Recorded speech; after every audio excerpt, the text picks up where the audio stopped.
Ese Gonzalo, la fiesta empieza. Rapacalia, hola loca, nunca más la tristeza. Sin ton ni son, vamos brincando el reloj. Casi absurdo, pero en serio, aquí no hay tesón. Temática sin intención, te digo. Gonzalo te acompaña aunque estés sin abrigo. Risas y charlas, esta Rapacalia, un refugio, un abrazo, una escapatoria diaria. Rapacalia, tu guarida especial, donde absurdo y real se vuelve ideal. Rapacalia, el antídoto final a la soledad, le decimos fuera chaval.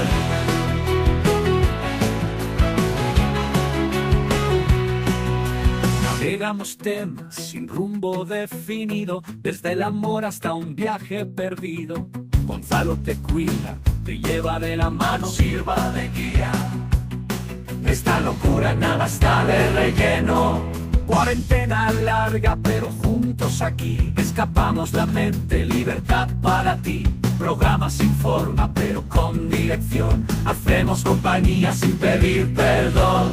Rapacalia, tu guarida especial, donde absurdo y real se vuelve ideal. Rapacalia, el antídoto final a la soledad, le decimos fuera chaval.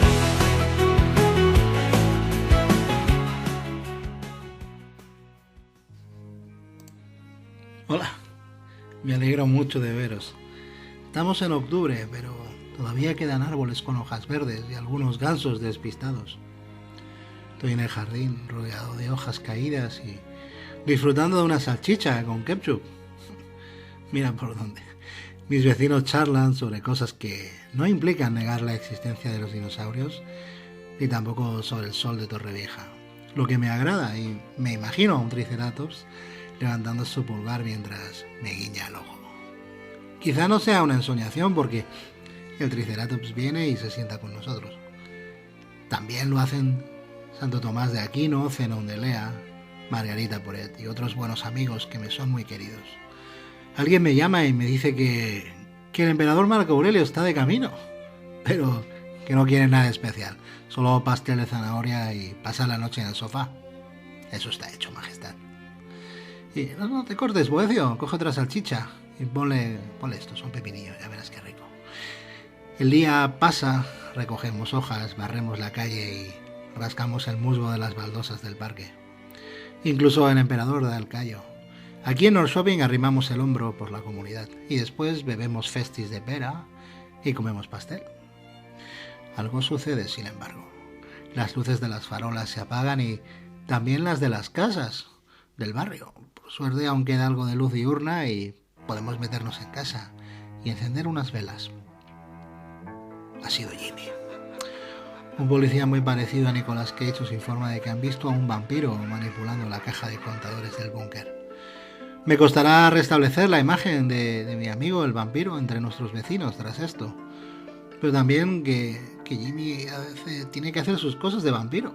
Como yo hago mis cosas de Gonzalo y tú haces tus cosas de tú. Salgo al balcón y contemplo el atardecer rojizo y las hojas secas volando al viento. Hay algo hermoso y único en este otoño que no había visto nunca antes. Se oyen canciones dentro y me llaman para que entre. Entrad vosotros también y sed bienvenidos a esta Rapacalia.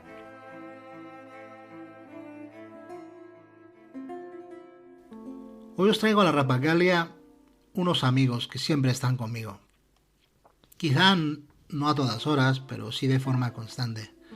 A veces, y tras mucha práctica, escucho sus voces dándome consejos o recordándome alguna de sus máximas. Eso suele ayudar cuando alguien te da una mala respuesta, el perro del vecino no para de ladrar o no te avisan sobre una reunión muy importante. Pero volviendo al tema, esa ayuda se la debo a Ama Audiolibros y a Artur Mas, el actor de doblaje y narrador de audiolibros.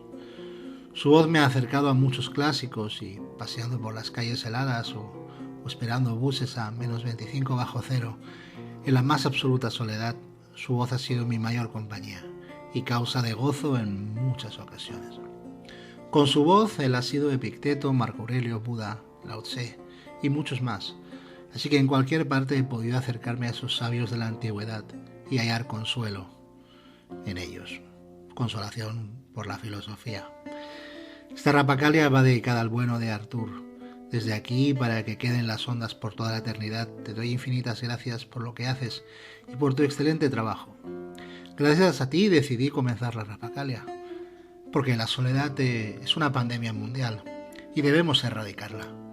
Tú lo haces leyendo a tus sabios y yo con este podcast. Pero no importa cómo, entre todos tenemos que hacer algo para borrarla del mapa. En todo el mundo, la soledad es una amenaza invisible que aumenta el riesgo de la enfermedad, acortando vidas y deshilachando el tejido de nuestras comunidades. La desconexión social, eso es cuando una persona carece de suficiente contacto social, no se siente apoyada en sus relaciones o experimenta vínculos negativos o tensos. Es un peligro cada vez más grave, pero a menudo olvidado para la salud y el bienestar de todos. Existen varias formas de desconexión social, entre ellas la soledad y el aislamiento. La soledad no deseada es ya una realidad que afecta al 20% de la población española y a 30 millones de personas en toda Europa. Una situación que tiene muchas formas.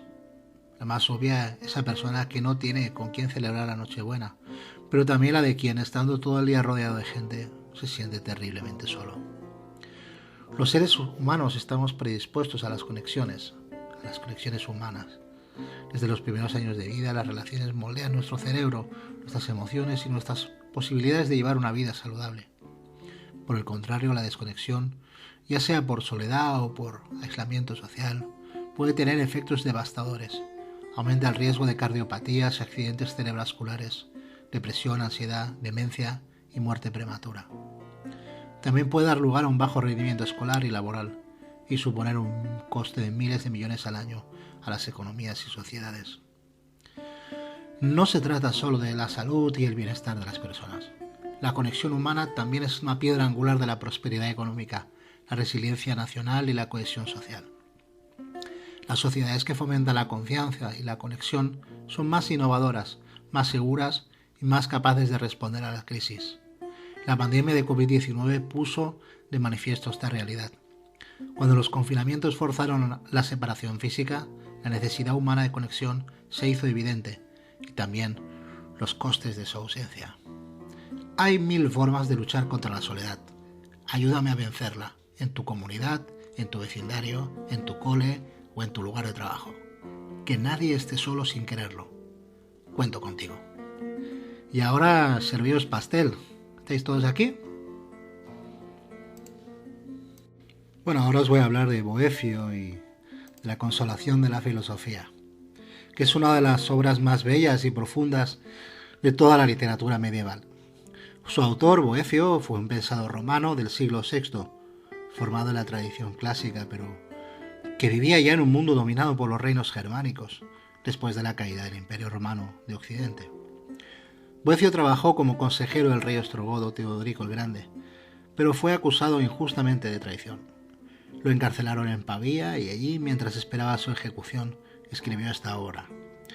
No es un tratado filosófico seco o académico aburrido, es el testimonio de un hombre que busca sentido en medio de una gran desgracia. El libro está escrito en forma de diálogo entre Boecio, que es el personaje principal, y una figura alegórica, que es la dama filosofía, representada como una mujer majestuosa, sabia y compasiva. Ella visita a Boecio en su celda cuando él se lamenta de su destino y de la injusticia que sufre. Así comienza una conversación que busca curar su alma y ayudarle a alcanzar la serenidad interior. El texto alterna prosa y poesía, lo que le da un ritmo casi musical. La filosofía a veces habla con argumentos racionales y otras veces se expresa mediante versos o canciones cuando las palabras razonadas no bastan y hace falta la belleza para consolar. El libro tiene 5 partes: la queja y la visita de la filosofía. Boecio está hundido en su desgracia y llora la pérdida de su fortuna y de su posición. Entonces aparece la filosofía que le reprende con dulzura. Oye, tus males no provienen del exterior, sino de tu interior. Has olvidado quién eres y en qué consiste la verdadera felicidad. La fortuna y sus engaños, esa segunda parte. La filosofía le explica que la fortuna es inconstante y que sus dones, la riqueza, el poder, la fama, no son bienes verdaderos porque lo que cambia no puede hacernos felices. Lo que la fortuna da te lo puede quitar en cualquier momento. Así que toda alma humana busca el bien perfecto, nos explica en la tercera parte, y ese bien solo puede encontrarse en Dios, fuente de todo bien. Por lo tanto, la auténtica felicidad no depende de lo exterior, sino de la unión con Dios mediante la sabiduría y la virtud. El destino y la providencia también tienen su parte importante en la parte 4, porque Boecio pregunta por qué, si Dios es bueno, permite el mal. La filosofía responde que el mal no tiene sustancia propia, es simplemente la ausencia del bien. La providencia o divina ordena el universo, aunque los hombres no pueden siempre comprenderla. Y por último, el libre albedrío. Discuten cómo puede existir la libertad humana si Dios lo sabe todo desde antemano. Y la filosofía le explica que Dios lo ve todo desde la eternidad, fuera del tiempo. Su conocimiento no obliga, simplemente contempla. Así el hombre sigue siendo libre dentro del orden divino. A lo largo del libro, Boecio pasa del dolor a la serenidad. La filosofía no lo consuela con ilusiones, sino con sabiduría. Le enseña a mirar más allá de la injusticia que han cometido contra él y a encontrar la paz interior en lo eterno. Por eso, más que un tratado, es una meditación espiritual, un puente entre el pensamiento pagano clásico de Platón, Aristóteles, los estoicos, y la visión cristiana del mundo. En la Edad Media muchos lo leyeron casi como un evangelio filosófico, un texto que mostraba cómo resistir con dignidad ante el sufrimiento. Y no, amigos, Boecio no sobrevivió. Poco después de terminar el libro fue ejecutado por orden de Teodorico, alrededor del año 524 o 525. Las fuentes no coinciden del todo sobre cómo murió. Os ahorraré los detalles. En cualquier caso, su muerte fue violenta e injusta. Lo más conmovedor es que al leer el texto se siente que Boecio ya sabía que no saldría con vida. Sin embargo, en lugar de desesperarse, alcanza una serenidad casi sobrehumana. Cuando el libro termina, parece haber hecho las paces con su destino. La filosofía le ha enseñado que la muerte del cuerpo no es el fin del alma y que el sabio no puede ser realmente desgraciado. Por eso, en los siglos siguientes, muchos lo consideraron un mártir de la razón. En la Edad Media fue venerado como un modelo de hombre sabio que muere con calma y dignidad, consolado únicamente por la sabiduría.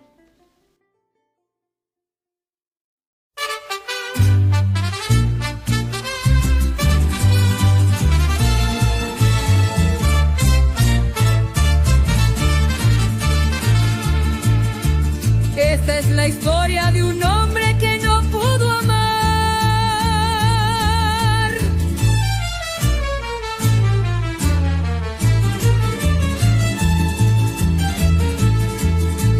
porque cazaba vampiros.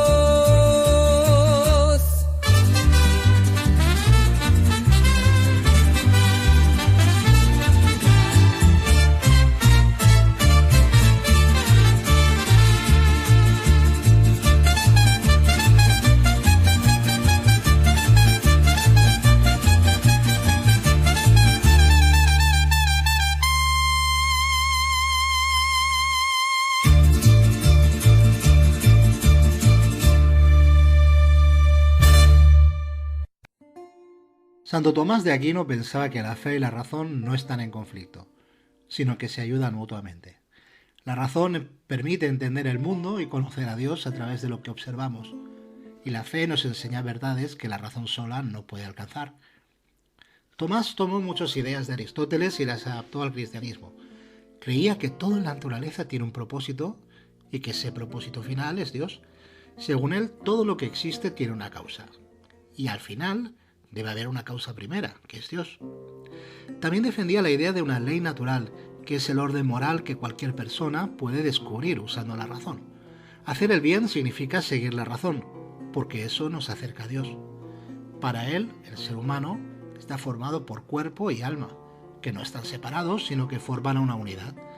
La felicidad verdadera no se encuentra en los placeres ni en los bienes materiales, sino en la contemplación de Dios. Y para lograr esa felicidad hay que vivir con virtud, es decir, con hábitos buenos guiados por la razón. Cuando era joven estudiaba con otros monjes dominicos. Tomás era muy callado, gordito y parecía distraído. Y así que, le hacían bullying en resumen, y muchos compañeros lo consideraban lento o tonto. Por eso le pusieron el mote de el buey mudo o el buey lerdo. Un día su maestro, San Alberto Magno, escuchó a sus alumnos reírse de él y les metió la bronca, ¿no? Vosotros le llamáis el buey mudo, pero yo os digo que su mugido llenará el mundo entero. Con el tiempo se cumplió. Tomás de Aquino llegó a ser el teólogo más importante de la Edad Media y su pensamiento influyó en toda la filosofía y la teología cristiana posterior. Ahora os hablaré de Epicteto, otro gran amigo, que nació en el año 50 después de Cristo en Hierápolis, una ciudad de lo que hoy es Turquía. Desde joven fue llevado a Roma como esclavo. Su amo era un funcionario importante, Epafrodito, que servía al emperador Nerón. A pesar de su condición, Epicteto tenía un enorme deseo de aprender y con el tiempo empezó a estudiar filosofía. Su vida cambió gracias al estoicismo, una corriente filosófica que enseñaba que el secreto de la felicidad está en vivir de acuerdo con la razón y con la naturaleza, aceptando el destino tal como viene. Después de ser liberado, Epicteto comenzó a enseñar filosofía en Roma. Tenía una manera muy directa de hablar. No le interesaba impresionar con palabras bonitas, sino enseñar a vivir bien.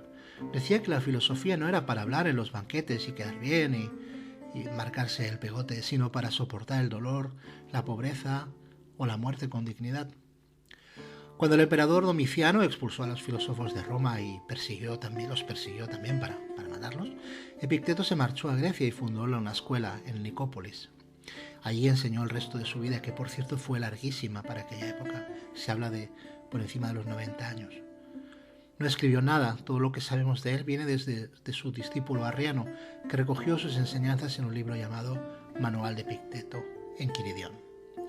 Para él, la vida se divide en dos tipos de cosas: las que podemos controlar, como nuestras ideas, decisiones y actitudes, y las que no podemos controlar, como la enfermedad, la muerte o la opinión de los demás o el clima. Así que no busques que las cosas sucedan como tú quieres. Quiere más bien que sucedan como suceden y vivirás tranquilo, decía. Epicteto decía que el error más común de las personas es sufrir por lo que no depende de ellas. Si aceptamos las cosas como son, sin enfadarnos ni resistirnos, viviremos con más paz. En cambio, si luchamos contra lo inevitable, solo nos frustramos. Por eso enseñaba que debemos centrarnos en lo que sí está en nuestras manos, actuar con sabiduría, justicia, valentía y autocontrol. Esas son las virtudes que, según él, hacen a una persona verdaderamente libre. Hay una historia muy conocida sobre él. Cuando su amo, que por cierto era un liberto, es decir, que había sido un esclavo antes, cuando su amo le torció una pierna, Epicteto le advirtió con calma: «Si sigues así, me la romperás». Pero Epafrodito, su amo, no le hizo caso y la pierna se rompió. Epicteto, sin gritar, ni alterarse, ni vengarse, solo dijo: «¿Ves? Te lo advertí». Esta anécdota muestra lo que él creía. Aunque no podía evitar el dolor, sí podía decidir cómo reaccionar. Su cuerpo podía ser esclavo, pero su mente era libre. Epicteto vivía con mucha sencillez. Tenía apenas lo necesario para comer y dormir. Y rechazaba los lujos y decía que el sabio no necesita más que su libertad interior. En su escuela, cuando los alumnos se quejaban, les recordaba que la vida es como una obra de teatro. A algunos les toca un papel corto, a otros largo, a unos el de esclavo, como a él, a otros el de rey. Lo importante no es el papel, sino cómo lo representamos. Y aquí, a ver si acaba de comerse el pastel de zanahoria. Por favor, majestad. Y aquí hablaré de Marco Aurelio, el emperador, que fue emperador de Roma en el siglo II, más o menos entre los años 161 y 180 después de Cristo. Fue llamado uno de los 5 buenos emperadores y además de gobernar un imperio inmenso, fue también un filósofo estoico. Imagínate lo difícil que sería todo aquello: dirigir ejércitos, resolver guerras, administrar justicia y al mismo tiempo intentar vivir con calma, virtud y equilibrio interior. Desde joven le interesaba más pensar y aprender que los lujos del poder. Leía a los filósofos estoicos como Epicteto precisamente y trataba de aplicar sus ideas cada día. Lo más interesante de Marco Aurelio es que logró transmitirnos cómo pensar y actuar frente a la vida de una manera práctica. Sus escritos, reunidos hoy en lo que conocemos como meditaciones, son como cartas que se enviaba a sí mismo para recordar que la vida está llena de dificultades, pero que nuestra actitud frente a ellas depende únicamente de nosotros. En sus meditaciones nos enseña que no podemos controlar lo que sucede fuera, pero sí cómo reaccionamos. que la virtud y la honestidad son nuestra verdadera riqueza y que incluso el poder y la fama son pasajeros si no los acompañamos de integridad. Lo cercano de Marco Aurelio no está en su poder, sino en su humanidad.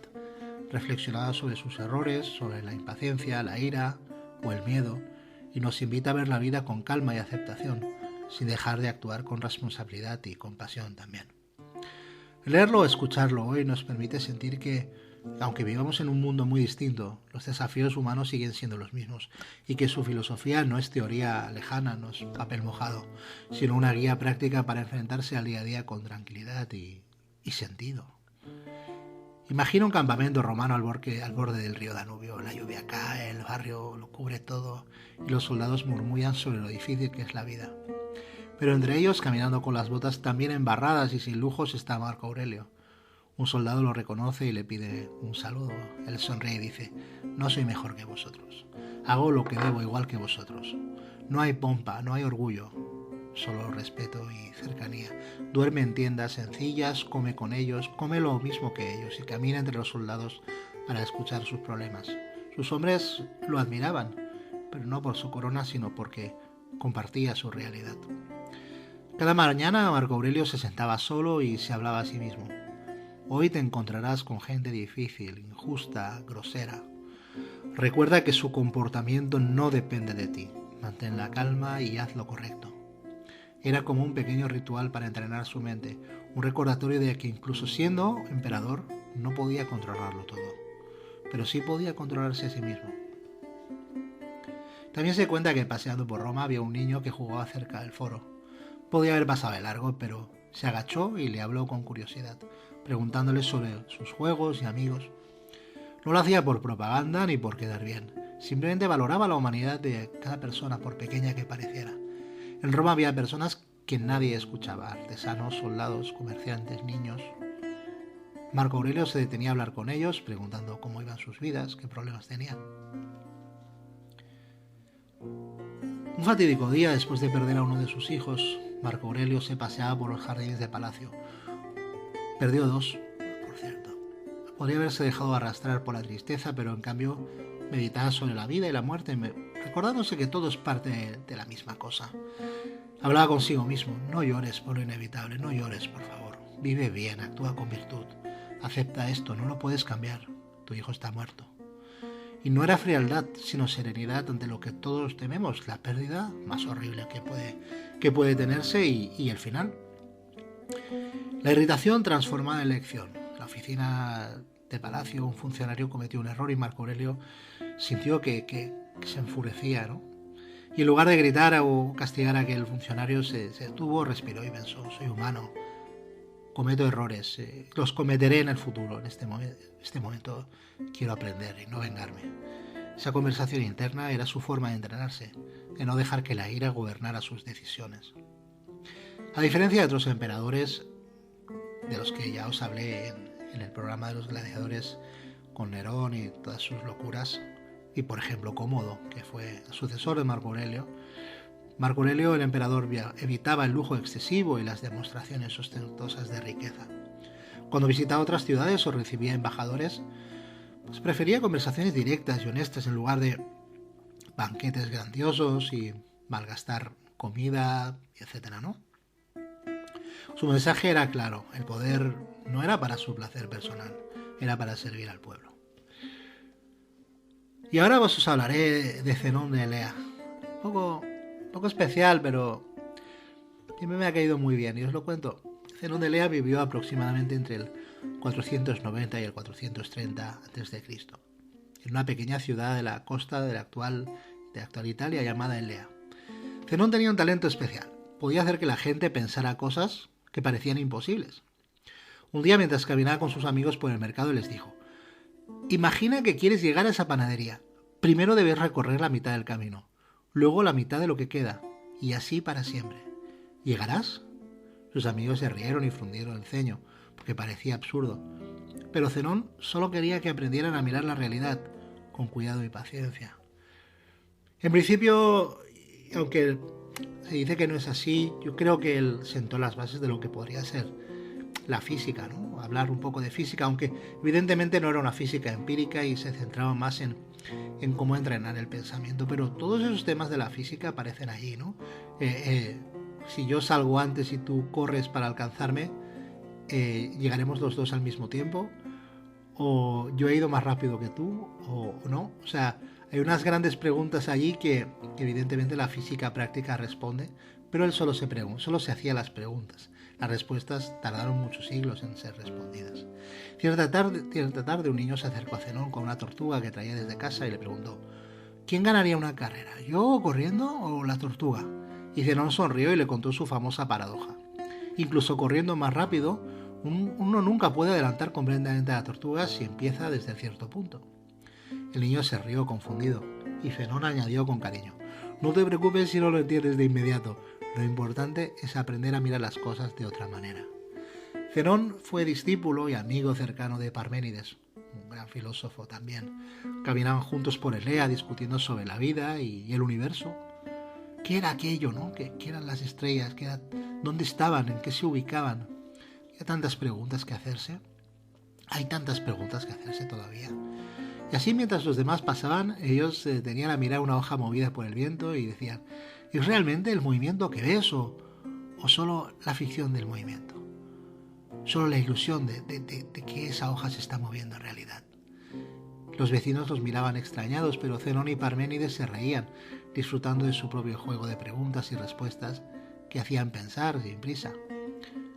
Lo que decimos ahora los peripatéticos, ¿no? Andar, pensar, filosofar, compartir una charla, sentarse y mirar el mar, comerse un kebab mientras se habla del universo, que son las olas.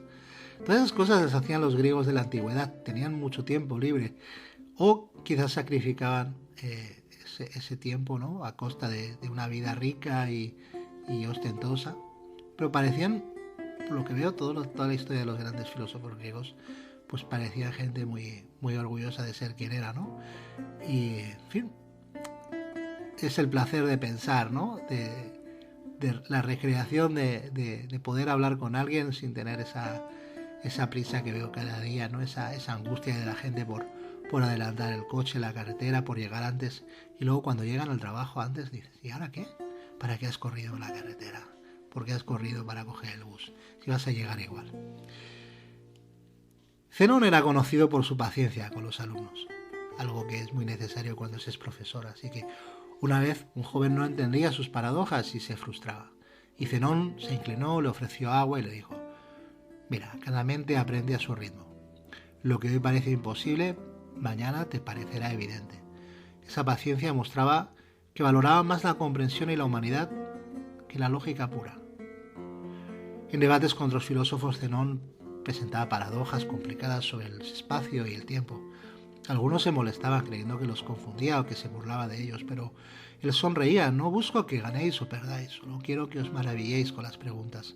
La maravilla es el primer paso hacia el conocimiento. Y por último os hablaré de Epicuro. Epicuro nació en el año 341 en la isla de Samos y dedicó su vida a enseñar a otros cómo vivir con tranquilidad y felicidad.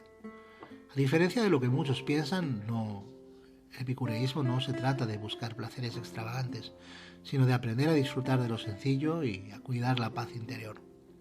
Pasaba sus días en Atenas, en un lugar al que llamaban el jardín, un espacio abierto lleno de plantas, luz, risas, donde caminaba con sus discípulos, conversaba y compartía enseñanzas sin jerarquías ni lujos.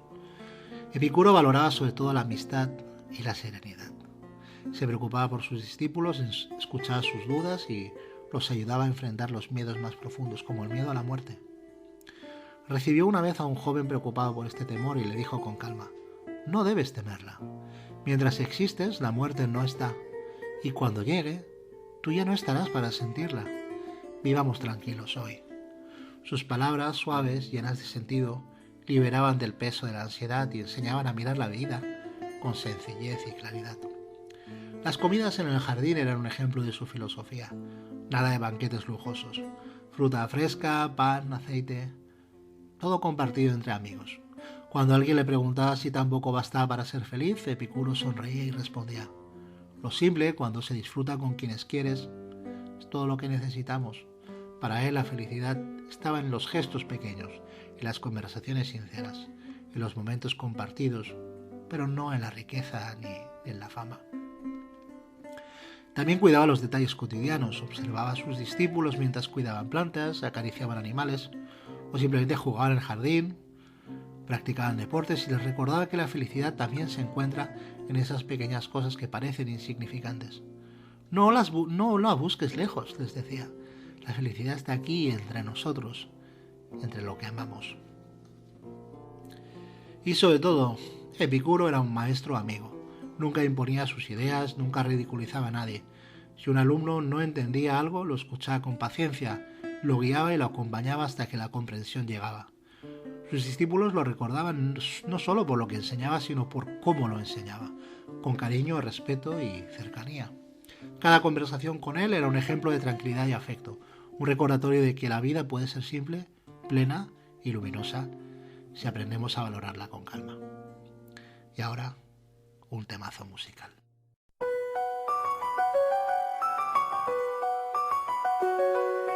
Claro, aquí tienes un rap que explica la metafísica de Spinoza de manera detallada. Vamos a hablar de Spinoza, filósofo total, su metafísica es profunda, no tiene rival, todo es sustancia, no hay más que una, infinita y eterna, de ella todo se suma.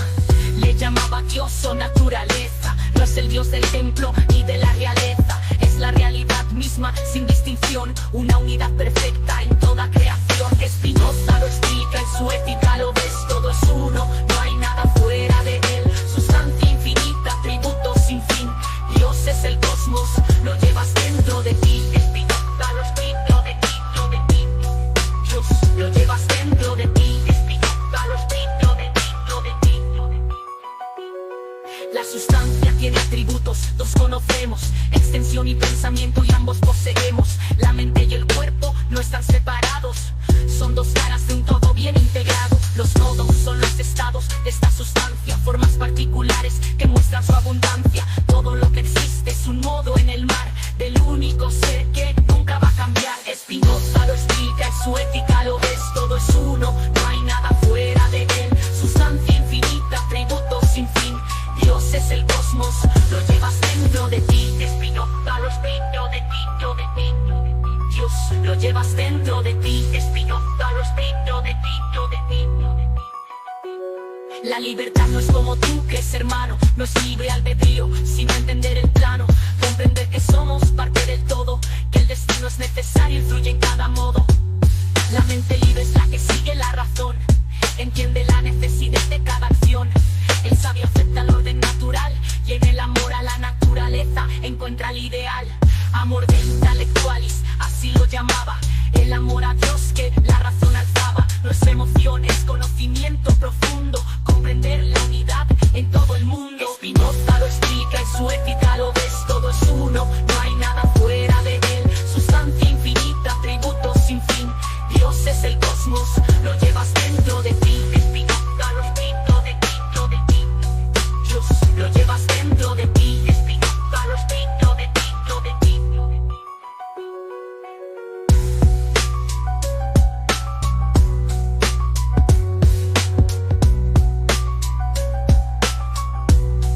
Dios lo llevas dentro de ti.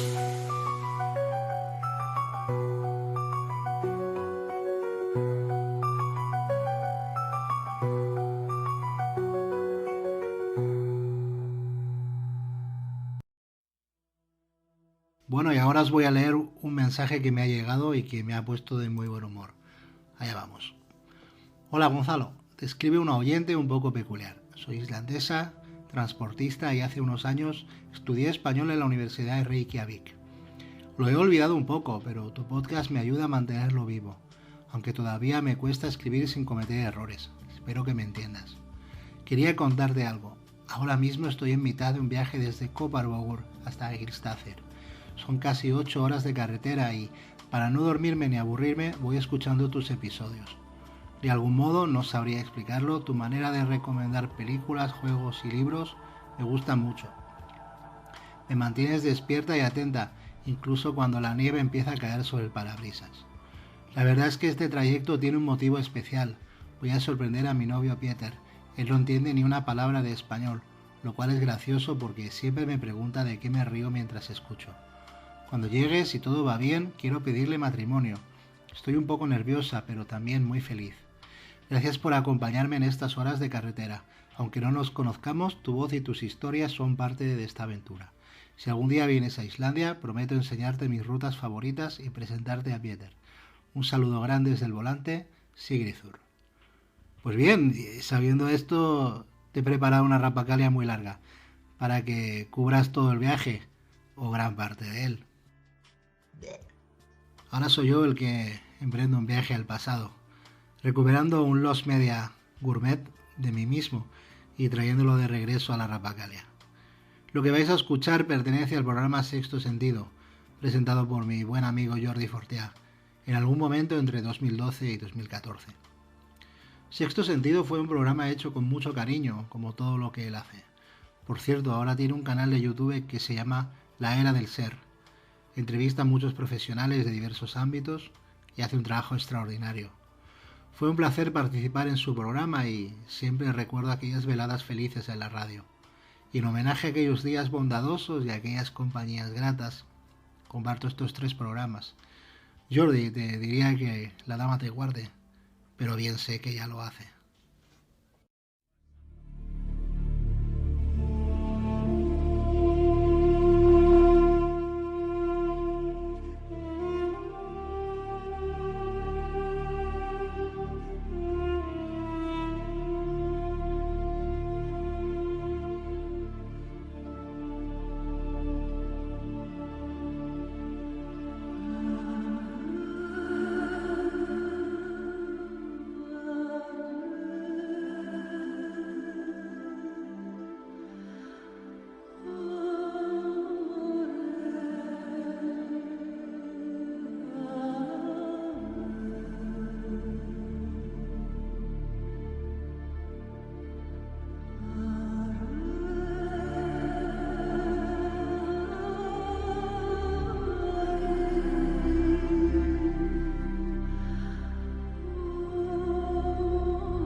Y seguimos en Sexto Sentido. Mitos o elementos como el Santo Grial, la espada Excalibur, el mago Merlín, la Dama del Lago o los caballeros de la Mesa Redonda son símbolos en sí mismos que explican una historia legendaria llena de magia, de rituales y que transmiten a su vez valores como el sacrificio, la amistad y el amor. Hoy en Sexto Sentido queremos conocer qué hay detrás del mito artúrico y de sus símbolos, y para ello nos acompaña Gonzalo Zalaya, licenciado en Magisterio, educador social y escritor.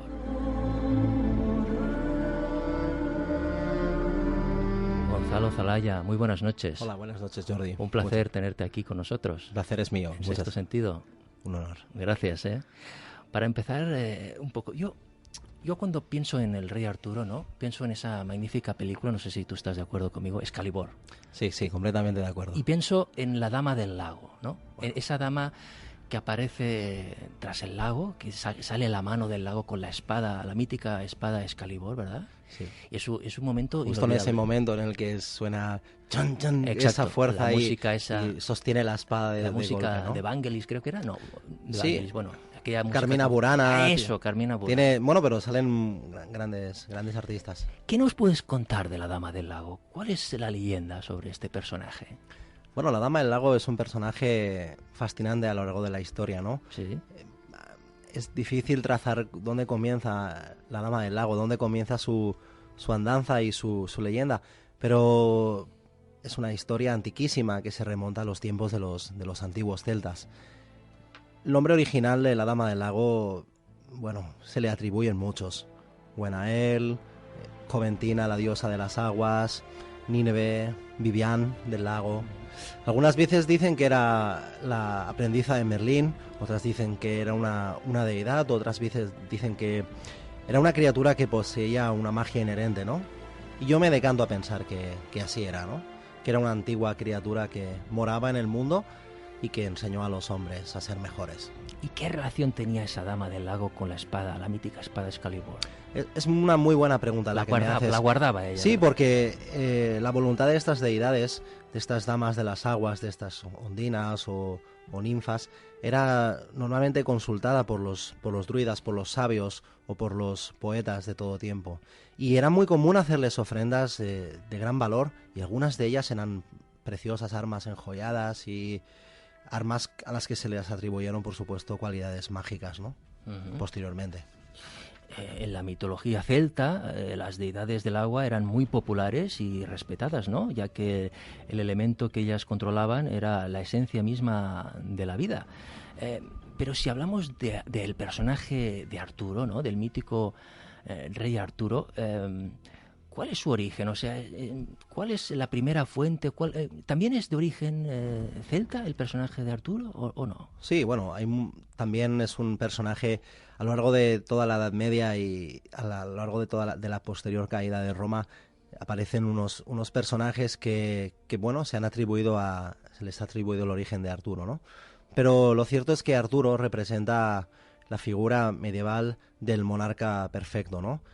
Que a pesar de tener unas debilidades humanas y unos fallos que finalmente condenan a Camelot, sin embargo es un rey justo que gobierna con equidad, que trata a sus caballeros por igual y por supuesto expande y extiende la bondad por ese reino que él gobierna, ¿no?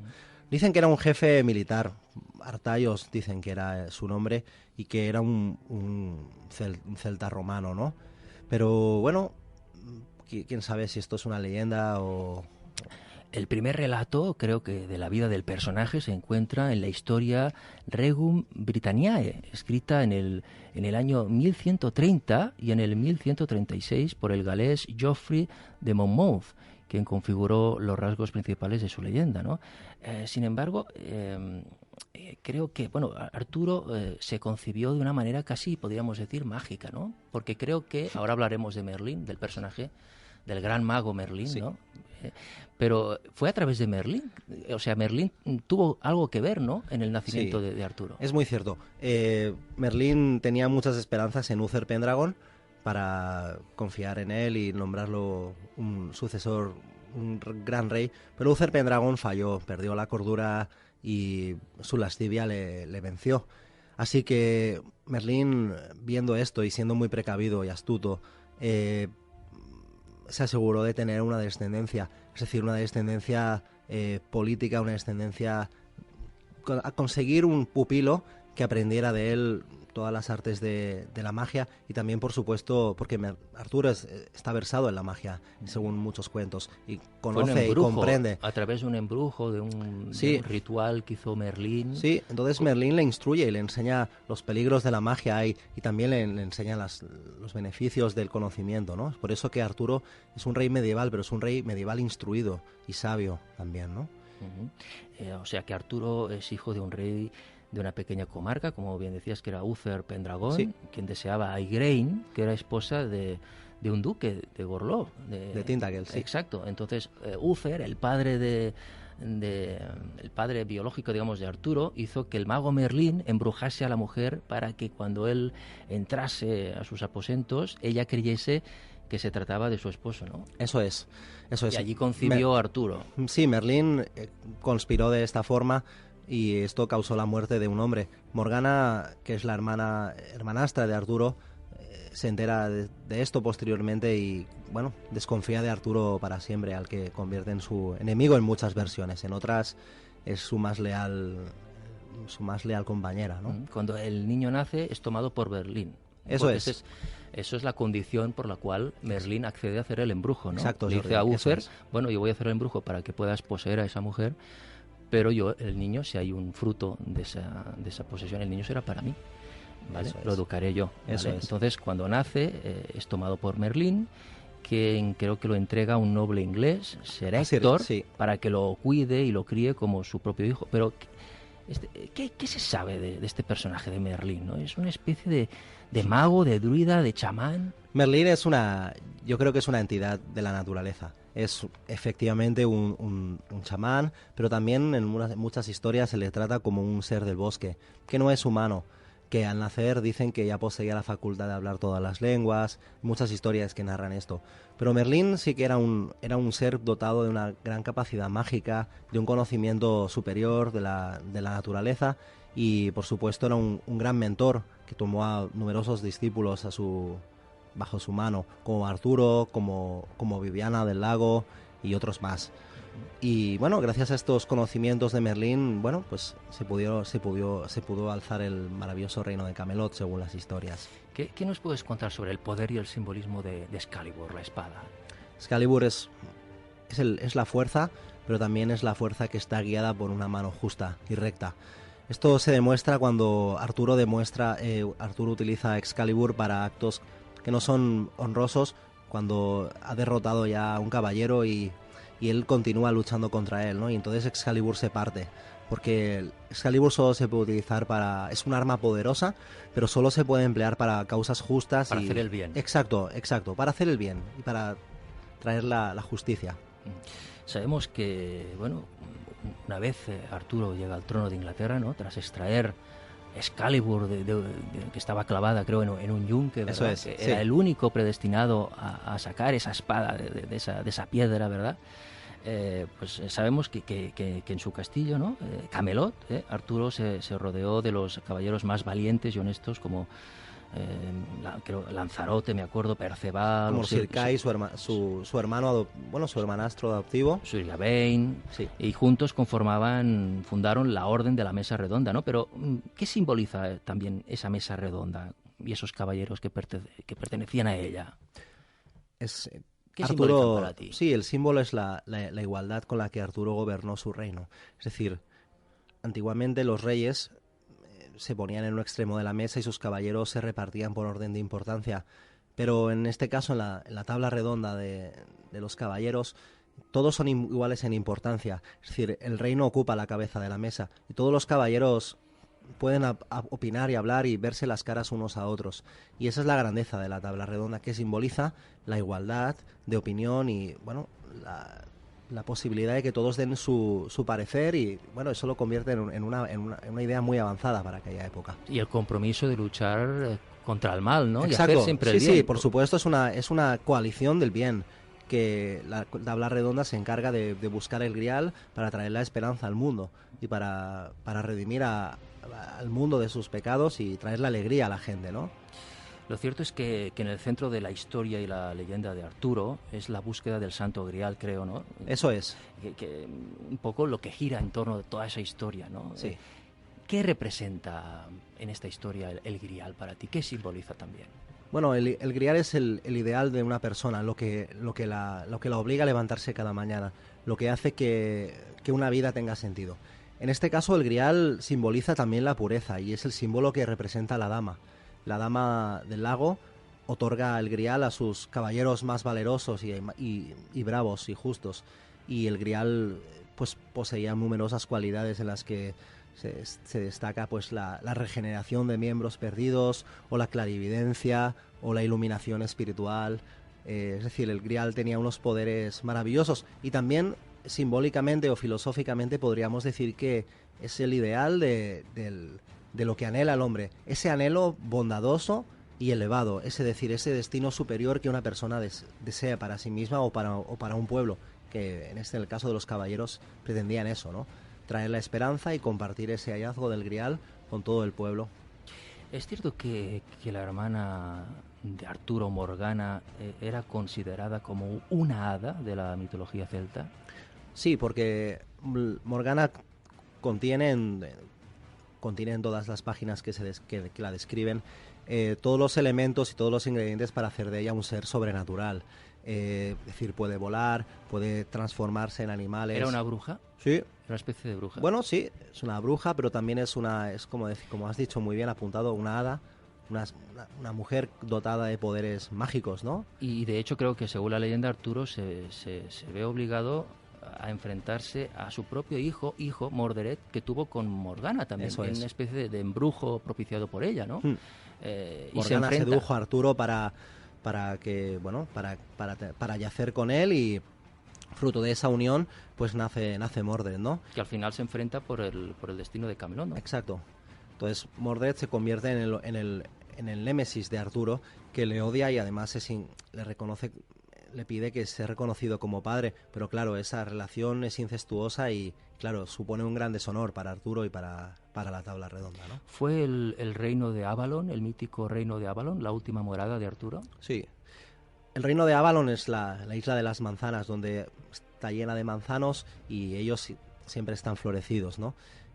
Dicen que una de estas manzanas es capaz de devolver la salud a un hombre enfermo. Y en Avalon es donde Morgana, según la historia, y en otras son las 3 damiselas de la Dama del Lago, las que depositan el cuerpo todavía vivo de Arturo para que se reponga, ¿no?, de sus graves heridas. Dicen que al final de los tiempos Arturo regresará para recobrar su reino y elevar Camelot de nuevo. Esperemos que regrese, Sí. porque bien nos hace en esta sociedad Sí, yo personajes espero. como Arturo, ¿verdad? Sí.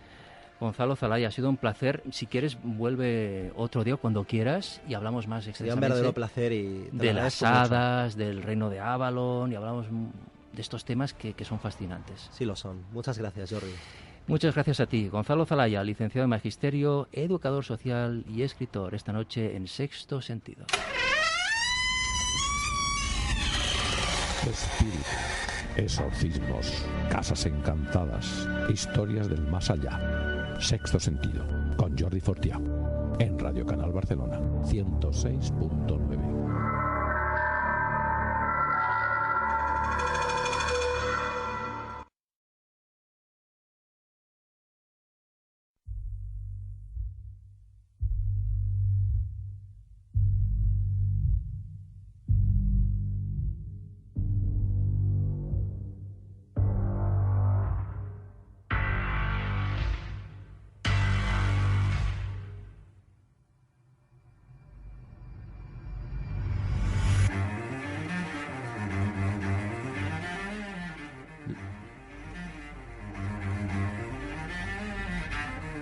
Las conocidas como criaturas fabulosas corresponden mayoritariamente a animales fantásticos o mitológicos que desde tiempos ancestrales han acompañado al hombre en sus narraciones épicas y en sus tradiciones festivas o artísticas.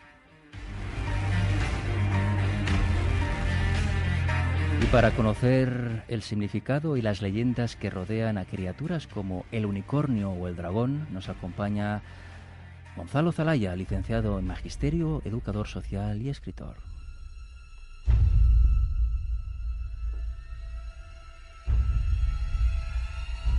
Gonzalo Zalaya, buenas noches. Buenas noches, Jordi. Gracias por estar aquí. Muchas gracias a vosotros. Te lo agradezco mucho, Gonzalo. Para empezar, este recorrido por diferentes animales míticos o fantásticos es curioso porque yo de niño me apasionaba este tema, ¿no? Veía esas películas, como, por ejemplo, Legend, o me acuerdo Furia de Titanes, que era una película que estaba relacionada con la mitología griega, que aparecían todo tipo de animales, ¿no? Sí, sí. El caballo alado, Pegaso creo que se La llamaba. hidra, Medusa, la Y gorgona. todo ese tema me fascinaba, ¿no? ¿Qué nos puedes contar sobre la criptozoología o el estudio de animales fabulosos? ¿Se ha demostrado alguna vez, Gonzalo, la existencia real de un animal considerado como mitológico? Bueno, Jordi, la criptozoología es una ciencia que estudia las criaturas que en teoría deberían estar extintas. La criptozoología ha sido muy útil porque ha permitido a lo largo de este último siglo abrir unas líneas de investigación que han permitido, pues, por ejemplo, considerar ciertos animales como el celacando, que era un pez que se consideraba extinto, o el hecho de que algunas especies se estén encontrando en África actualmente, de las cuales no se tenía ninguna constancia, o incluso que hayan encontrado especies abisales que de tiburón sobre todo, que son animales que prácticamente no han evolucionado nada desde la prehistoria, ¿no? O sea que es una disciplina que tiene como objetivo la búsqueda de supuestos animales considerados extintos o desconocidos para la ciencia, ¿no? Pero misteriosos o que no se pueden documentar regularmente. Pero que sin embargo están presentes en la mitología y en las leyendas de la realidad, sí, de diferentes culturas. Entrando propiamente en el análisis de estos animales fabulosos, ¿qué se sabe sobre el legendario y mítico unicornio, Gonzalo? ¿Es cierto que es el protagonista de numerosas historias y leyendas que en la Edad Media estaba considerado como un animal fabuloso y de una gran fortaleza física? Sí, el unicornio es una criatura, ante todo, de misterio y de fe. Es cierto que el unicornio, a pesar de tener una apariencia blanca, nívea, frágil, es una criatura muy poderosa. Y eso es gracias a su cuerno, en el que se concentra gran parte de su poder. Un poder místico, sin embargo, ¿eh? Un poder espiritual. Sabiduría. Sí, exacto. El poder del unicornio no es una gran fuerza física, que también la posee para enfrentarse al mal. Es una criatura benigna, pero su fuerza reside en su conocimiento, que se manifiesta, por lo tanto, a través del cuerno, ¿no? Y Gonzalo, ¿es cierto que existía la creencia de que el cuerno del unicornio tenía poderes purificadores y curativos? Sí. Bueno, ahora estamos hablando del unicornio y me gustaría deciros que todos los oyentes que el mundo tiene que lamentar la desaparición de un animal que es el rinoceronte. El rinoceronte negro se ha extinguido y durante mucho tiempo se consideró el cuerno del rinoceronte como el cuerno del unicornio. Se le cazó indiscriminadamente y absurdamente hasta extinguirlo hasta el día de hoy por obtener un cuerno según que se supone que se obtiene pues una vida longeva o potencia sexual, es decir, ha sido verdaderamente dramático. Qué lástima, ¿no? Que se pierdan especies animales por la crueldad, por el egoísmo, por el ego de algunos seres humanos, ¿no? Por decir Sí, humanos, sí. por decir algo, ¿no? Pues el unicornio es esto, Qué triste. Jordi, es un ser en el que, ¿qué haríamos los hombres de ser real, ¿no? Con él lo trataríamos bien. Hemos tenido una prueba, ¿no? En el unicornio, pero en el rinoceronte, pero bueno. Creo que las primeras versiones del mito del unicornio son del médico griego Ctesias, historiador del siglo V a.C., que durante sus expediciones a la India lo describió como un animal silvestre con la apariencia de un caballo, pero con la cabeza púrpura y los ojos de color azul intenso. El cuerno de esta prodigiosa bestia que comentaba Gonzalo, según la descripción de este historiador, era negro con la punta roja y la base blanca y tenía propiedades medicinales que permitían sanar problemas estomacales, epilepsia o de venenos. Es más, de hecho, Cervantes hablaba en algunas de sus obras de polvos de unicornio empleados como antídoto. Entonces, y volviendo a la criptozoología, ¿se ha encontrado, Gonzalo, restos o representaciones de posibles unicornios en el mundo? Sí, mira, ahora normalmente los oyentes estarán pensando, un cuerno de unicornio, el rinoceronte. Descartemos el rinoceronte y pensemos en un animal, un cetáceo, que conocemos como narval. El narval es un animal, un cetáceo, una familia de las ballenas, que posee un colmillo desarrollado, que tiene forma de cuerno de unicornio. El cuerno, los mercaderes nórdicos lo aprovecharon este filón y lo traían desde mares lejanos y efectivamente lo vendían como cuerno de unicornio. No sabemos si entre esos cuernos realmente se encontraba un cuerno de unicornio real, que podría haber sido también, ¿verdad? Ajá. Creo que en la cultura del Valle del Indo, una civilización de la Edad de Bronce del año 3000 a.C. y situada en el noroeste del subcontinente indio, se han hallado unos 2000 sellos que representan todo tipo de animales de la zona, ¿no? En la cuarta parte de los 2000 hallados se han encontrado grabados de animales de cuerno único y curvo. Interesante, ¿no? Este dato. O sea, que en esa época, 3000 años antes de Cristo, ya había representaciones de estos animales. Cambiamos, si te parece, Gonzalo, ahora de animal mitológico para hablar del dragón, ¿no? En este sentido, nos estamos refiriendo a un animal legendario que aparece en varias culturas de todo el mundo, ¿no? El dragón. Dragón, si te fijas, Jordi, lo vamos a encontrar en todas las culturas del mundo. Desde los Inuit hasta China, desde China hasta la Patagonia. El dragón está presente en todas las culturas humanas y luego te explicaré por qué. La palabra dragón deriva del griego drakon, que significaría dragón, serpiente de gran tamaño o serpiente de agua. ¿Cuáles serían las características más representativas de un dragón? ¿Ha sido siempre considerado como un monstruo o también ha sido representado como un animal de gran sabiduría? Para nosotros en Occidente el dragón adquirió la triste figura de una criatura malvada a la que se asoció también tristemente con el diablo. Nada más lejos, el dragón es una criatura también de conocimiento pero también de confrontación. Por ejemplo, en China o en Corea, Japón, los dragones son criaturas declaradamente benignas, de un poder muy terrible, pero que está normalmente al servicio del bien. Y en Europa el dragón sí que se asocia a ese monstruo que espera en la caverna, solitario, que no mora en el cielo, sino en los abismos, ¿no? Uh-huh. ¿Tiene algún simbolismo especial? Bueno, el dragón pues tiene muchos. Realmente se utilizó en la Edad Media como blasón para indicar la ferocidad, también la longevidad de su portador. Las escamas representaban también la dureza. En fin, el dragón ha tenido 1000 usos y de él, todas sus partes, se ha aprovechado toda la simbología. La garra del dragón, el ala del dragón, todo representaba eso, una fuerza, una virilidad, una potencia a la hora de golpear. El dragón es el emblema de los valientes. En Rumanía tuvo un especial significado, ¿no? El dragón. Sí, el dragón era una orden instaurada allí, la Orden del Dragón, y eran unos caballeros que... Drácula. Sí, que bueno, tenían su armadura con sangre, o la lacaban de rojo, y bueno, con ellos se conferían un aspecto terrible. Los antiguos, Gonzalo, los antiguos escandinavos, los vikingos, corrígeme si me equivoco, adornaban las proas de sus naves esculpiéndolas en forma de dragón. Usaban esta decoración ya que tenían la creencia de que así asustarían a los espíritus que vigilaban las costas que pretendían conquistar, ¿no? Sí, curioso. Sí. Bueno, te voy a explicar.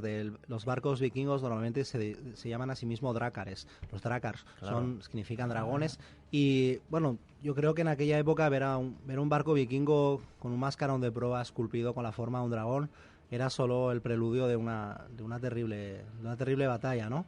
Los vikingos sabían muy bien lo que hacían y sabían que aquello era una propaganda terrible. Para los celtas, por ejemplo, el dragón era una divinidad de los bosques cuya fuerza podía ser controlada y utilizada por los magos. Sí, los dragones celtas habitan en el fondo del bosque y hay muchos cuentos que hablan del guerrero que se adentra para alcanzar una sabiduría. Muchas veces ese guerrero no regresa o muchas veces se transforma en el propio bosque. Porque el dragón que mora en el bosque, bueno, solo puede ser alcanzado por alguien que realmente desea abrazar ese conocimiento o alguien muy valiente. Hay que apuntar, Gonzalo, que en el arte cristiano del medievo el dragón simbolizaba el pecado, ¿no? Y aparecía frecuentemente bajo los pies de los santos y mártires, representando el triunfo de la fe y de los reinos cristianos sobre el diablo. Me viene a la cabeza San Jorge, por ejemplo, ¿no? Con el dragón. Exacto. San Jorge, pues eso, representa el triunfo del caballero contra el dragón, que es como sabemos, su máximo rival. Esa asociación fácil con la serpiente, a la que también se culpabilizó y a la que también hemos odiado porque la hemos asociado al mal, aunque bueno, ya sabemos que eso solo es un prejuicio, ¿no? ¿Se ha encontrado algún tipo de fósil que de alguna manera justifique la creencia en estos legendarios animales? Pues es una pregunta muy interesante esta, Jordi. Mira, ahora cualquier persona en un campo puede encontrarse unos restos y de buenas a primeras podría saber que eso se trata de un fósil. Pero ahora trasladémonos 1000 años atrás, cuando una persona estaba cavando con un arado y de pronto encuentra un cráneo de Tiranosaurio Rex. ¿Qué pensaba esa persona, no? Claro. ¿Qué es esto? En fin, se han encontrado fósiles siempre, pero el hombre los ha percibido de forma muy diferente. Pues aquello eran los dragones. Esa gente encontraba dragones, encontraban en China, en todas partes del mundo hay dragones porque en todas partes del mundo se han encontrado fósiles de dinosaurios. Y hemos rellenado con nuestra imaginación esa falta de datos científicos, ¿no? En Oriente Próximo la figura del dragón simbolizaba el mal y la ruina. También en la Biblia hebrea el dragón representa el mal. Sin embargo, en Japón, donde se los tiene por seres sabios, amables y siempre dispuestos a ayudar, los dragones han sido durante siglos, ¿no, Gonzalo, el emblema oficial de la familia imperial, ¿no? Exacto. Incluso también, bueno, se asocia a determinados seres tan valiente como un dragón y hay 1000 expresiones en las que el dragón siempre es un ayudante para ayudar al hombre a obtener un estado superior, tanto de conciencia como físico, es decir, el dragón le concede gran poder al hombre. O sea, que simbolizan el poder espiritual supremo, ¿no? Sí, exacto, el poder supremo. El poder terrenal, el celestial, sí, ¿no? El poder de elevarse por encima del suelo, ¿no? Proporcionan salud y buena suerte y viven sabiduría, en el agua, ¿no? Según las antiguas creencias chinas, los dragones traen la lluvia para la recolección. Por este motivo, creo que el dragón se convirtió en el símbolo imperial de este país, ¿no? Sí. De la China. Los dragones han crecido Curioso. en Asia con gran fuerza y con gran respeto.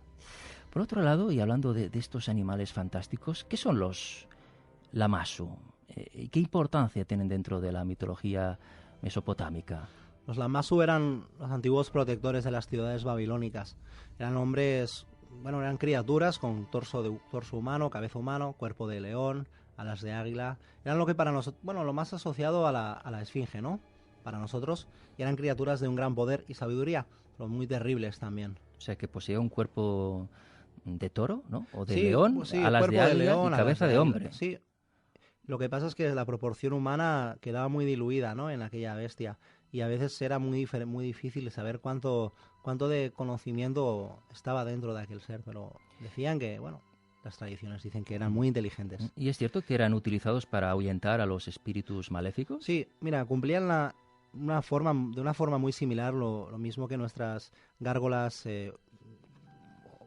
europeas. Sí. Ponemos las gárgolas en las catedrales para expulsar a los demonios. Las gárgolas, si te das cuenta, son monstruos también a su vez. Son seres que, según las tradiciones, cobran vida por las noches y custodian las catedrales, ¿no? Para evitar a los impuros, a los ladrones que se acerquen. Los Lamasu eran exactamente eso, pero además tenían ese punto místico que los convertía en unos oráculos también.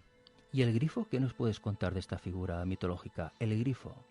El grifo es, como he mencionado antes, si el dragón es el emblema de los valientes, el grifo es el emblema de los valientes y de los puros. Cualquiera puede dejarse llevar por una valentía furiosa, ¿no? Que es la del dragón, pero la del grifo es una valentía que nace de la pureza. El grifo es, la montura de los reyes, la montura de los héroes antiguos de la gran Grecia de Homero, ¿no? Uh-huh. Y su forma sería, entiendo, su parte superior tendría el aspecto de un águila gigante con Eso plumas es. doradas, afilado pico y poderosas garras, ¿no? Sí. Y la parte inferior sería la de un león con pelaje amarillo, musculosas patas y también un rabo, ¿no? Exacto. El grifo es una figura reconocible, ¿no? También estaba el hipogrifo y otras criaturas similares. Pero bueno. ¿Se han encontrado restos de este que hagan pensar que pudiera haber existido este animal? No, todavía no. No. Pero si se han encontrado Restos fósiles. en nuestras obras, ¿no? Literarias. El grifo, hemos tenido siempre tantas ganas de que existiera que algún día quizás nuestra imaginación puede que haga que cobren forma, ¿no? Pues Gonzalo Zalaya, ha sido un placer que nos hayas ilustrado esta noche con algunos de estos animales. Podríamos continuar con la hidra de Lerna y muchos más, ¿no? Si quieres, El placer ha sido mío y me encantaría, gracias por venir. Ya sabes Gracias a vosotros por invitarme. Es un placer que también estés aquí con nosotros y bueno, nos vienes ilustrando sobre estos animales de origen fantástico, si te parece bien. Perfecto, será un verdadero honor. Cuídate. Gonzalo Zalaya, licenciado en Magisterio, educador social y escritor, esta noche en Sexto Sentido. Mil gracias. A vosotros.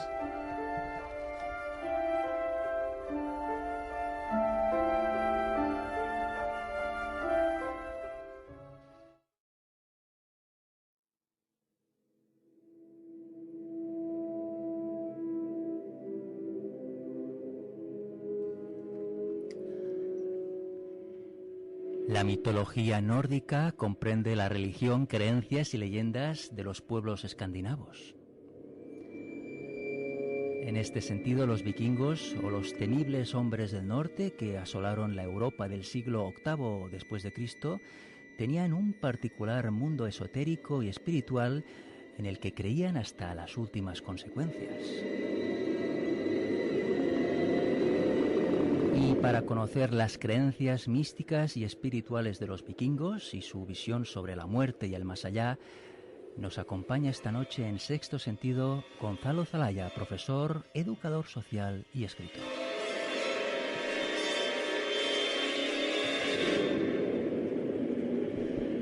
Gonzalo Zalaya, amigo, gracias por estar aquí una vez más. Gracias a ti, Jordi, por invitarme. Bueno, es el último espacio de momento de Sexto Sentido, pero bueno, estamos aquí contigo, que ya has venido en más de una ocasión. Sí, he tenido la ocasión de compartir este tiempo con vosotros y contigo. Muchas gracias. Para empezar, Gonzalo, decir que el nombre de vikingo es el principal de los apelativos dados a los miembros de los pueblos germánicos, ¿no?, originarios de Escandinavia, famosos por sus incursiones y pillajes en Europa que dieron inicio en el siglo VIII después de Cristo. Hoy vamos, si te parece, Gonzalo, a centrarnos en las creencias y el misticismo de estos hombres del norte. En este sentido, ¿qué tipo de creencias espirituales tenían los vikingos? ¿Creían en los espíritus y en un más allá después de la muerte? Sí, empezaré con un matiz, si me lo permites, que existe la palabra vikingo y la palabra inlingo. Sí. Los vikingos eran los nórdicos que procedían de zonas costeras, es decir, los que tenían acceso a la bahía. Y los inlingos eran los que vivían en la tierra interior. Normalmente eran los campesinos. Ajá. Que servían a los señores cuando llegaba el momento de hacer la guerra en verano. Y sí, los vikingos, que serían actualmente los noruegos, los daneses, los islandeses, que tú los suecos. Has estado hace poco allí, ¿no? Sí, sí. Muy bien, muy bien. Tengo la gran suerte de poder visitar Suecia con frecuencia, con mi familia. Bien, los espíritus estaban siempre junto a las personas, según las creencias vikingas, y juzgando sus actos, ¿no? Sí, o sea, que creían en los espíritus. Sí, ¿no? Sí, sin duda. Los espíritus estaban ahí y te estaban juzgando según tu condición social o moral. Es decir, estaban juzgándote continuamente. Los espíritus también podían tener naturalezas terribles, normalmente amables, en función de su estado de ánimo, dependiendo del trato que habían recibido por parte de sus allegados en el momento de la muerte. Ajá. Era frecuente que un espíritu se resintiera y atormentara a los vivos si el funeral pues no había sido adecuado. Por ejemplo, se habían escatimado en los materiales o la tumba había sido profanada. O sea, que ellos creían en esos espíritus desencarnados, ¿no? Que sí. Después de la muerte, pues bueno, de alguna manera nos visitan, y si ellos consideraban que nosotros no nos habíamos portado bien, pues bueno, nos lo hacían saber, ¿no? Sí, podían incluso, según esas creencias, atacarte en estados de conciencia, ¿no? Incluso podían acudir a ti en según qué estados, ¿no? Creo que hay muchísimos dioses, ¿no?, en la cultura vikinga. ¿Cuáles serían las principales deidades dentro de sus creencias? Pues bueno, comenzaré diciendo que los vikingos pues eran ante todo pues politeístas, sí. eran una cultura que trasladó a sus dioses muchos de los rasgos propiamente humanos, ¿no? Y adoraban a un panteón muy amplio que personificaba las fuerzas de la naturaleza y otros conceptos, por ejemplo el valor, la arrogancia, la frescura, la inteligencia, ¿no? Odín es el principal de ellos, es el creador, el omnipresente, ¿no?, del universo, el dios de la sabiduría, de la victoria, protector de héroes. Después está Balder, que es el dios de la verdad. Él siempre tenía que decir la verdad, aunque eso le costó muy caro. De la luz y de la verdad, ¿no? Sí, exacto, Jordi. Y también es el más hermoso de los dioses, ¿no? Ajá. Freyr, señor de los bosques, y Freya, su hermana, la señora poderosa y de gran belleza, la dama de Asgard. Ella responde a las plegarias de los hombres y de ella viene el nombre del honor, sí. Fru, la esposa, ¿no? Sí. Por el cual muchas mujeres nobles eran llamadas. Las canciones de amor le complacían y es bueno invocarla para la fortuna en el amor. O sea, para el tema del amor, los vikingos invocaban a Freya. A Freya, ¿no? Sí. Ajá. ¿Y quién era Loki? Loki, bueno, Loki es la gran víctima mediática de Asgard. Loki es el medio hermano de Thor. A veces dicen que también es hijo de Odín. Bueno, repudiado por sus iguales, se le tiene por un dios timador y tramposo, aunque esto no es del todo cierto. Los bardos y los artistas invocan su nombre para obtener la tan preciada inspiración. Después estaría Thor, ¿no? El famoso Thor, que se han hecho tantas películas. Bueno. Sí, pues todos lo conocemos y es el hijo primogénito de Odín, el favorito, el mimado, ¿no? El más fuerte e impetuoso de todos los dioses. Representa la arrogancia propia de los jóvenes, ¿no? Ese ímpetu que a veces es muy poco reflexivo, ¿no? Después estaría el Tyr, ¿no? El de dios de la guerra. Muy bien, sí, el Tyr es el dios de la guerra que se le invocaba sobre todo para exigirle suerte. Tyr estaba en el campo de batalla observándote, y si eras un cobarde te dejaba morir. O sea que algunos decían por San Jorge, los vikingos decían por Tyr, Claro. ¿no? Y luego hay un dios muy curioso que es Porseki, Sí. que es el dios más sabio de todos, el guardián de la paz. Obviamente será el único que cuando llegue el Ragnarok se abstendrá de combatir. ¿Y dentro de su mitología tenían alguna explicación respecto a cómo se formó el mundo, la Tierra? Pues es una explicación muy similar a la que podríamos dar ahora mismo. Es decir, no sabemos de dónde parte todo, pero hay gente que dice que es un Big Bang, hay gente que dice... Ellos decían que era una semilla. Hay muchos mitos. Uno de ellos dice que es un gigante, que a partir del sudor se crea la Vía Láctea, una gran vaca lame la piedra donde se derrama la leche, de esa leche proceden los hombres. Pero a mí me gusta la teoría que habla de la semilla primordial, de la que florece el gran fresno Yggdrasil, ¿no? Del que cada rama es un plano. Entonces, los dioses viven en el plano del Asgard, nosotros vivimos en el del Midgard. Hay otros planos, es decir, es un universo que comprende muchas realidades, ¿no? A partir de una semilla, a partir de la vida primordial, que es de donde procede Yggdrasil, el gran fresno. Un gran árbol, digamos. Es un gran árbol que se extiende a lo largo del cosmos, ¿no? Ajá. En cuya copa está el Asgard, que es el palacio de los dioses, y en cuyas raíces está Jormungand, la serpiente que devora el cosmos, ¿no? Hay el caos. Sí, hay una explicación que también sobre cómo se creó el mundo, según los vikingos, que diría que en un principio existía el frío y el calor. En un lado estaba el Niflheim, o el país de las brumas y sombras. Al otro lado estaría el Muspelheim, el país del fuego, formado por un mar de furiosas llamas. Entre ambos espacios no habría nada, solo un abismo sin fondo, pero en ese abismo se originó la primera vida, ¿no? Al encontrarse el hielo y el fuego de nieve, la nieve se empezó a derretir. De allí surgió un enorme gigante, en lo que comentabas tú, Gonzalo.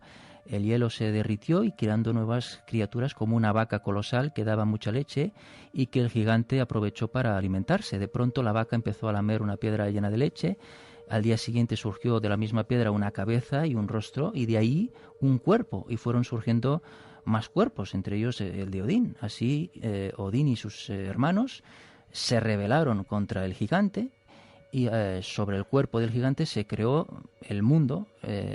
La sangre del gigante pasó a ser el mar, y su carne la tierra, ¿no? Su pelo también se transformó en árboles y hierba, su cerebro en nubes, y los gusanos del cadáver del gigante se transformaron en los habitantes de la tierra. Bueno, otra explicación posible que daban los vikingos. Exacto, porque hay tantas tradiciones y tantas historias, ¿no? Tantas canciones que hablan de la creación del mundo, que muy bien apuntado. Su vida cotidiana estaba amenazada por tormentas de arena y inundaciones. Luchaban los vikingos constantemente por la supervivencia dentro de una agricultura de subsistencia, ¿no? Digamos que la ganadería y la cosecha de cereales debían ser completados con la pesca, la recolección de huevos y de batas silvestres. Gonzalo, según las creencias míticas de los vikingos, ¿de dónde procedían estos gigantes míticos? Bueno, los gigantes proceden del Jotunheim. Es este plano en el que siempre hace frío, en el que ellos moran, ¿no? Con esa tristeza. Entonces los gigantes envidian a los hombres porque viven en unas tierras cálidas. Los gigantes tienen su padre en Ymir, el gran coloso, y es el primer ser viviente y pensante que vivió en el mundo, según la mitología nórdica.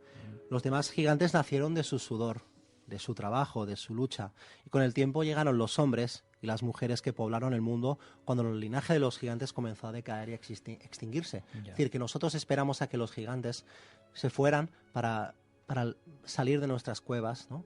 A veces el hombre se encontraba construcciones megalíticas que no podía justificar. No, bueno, lo han hecho los gigantes, pero ¿dónde están? Se han ido.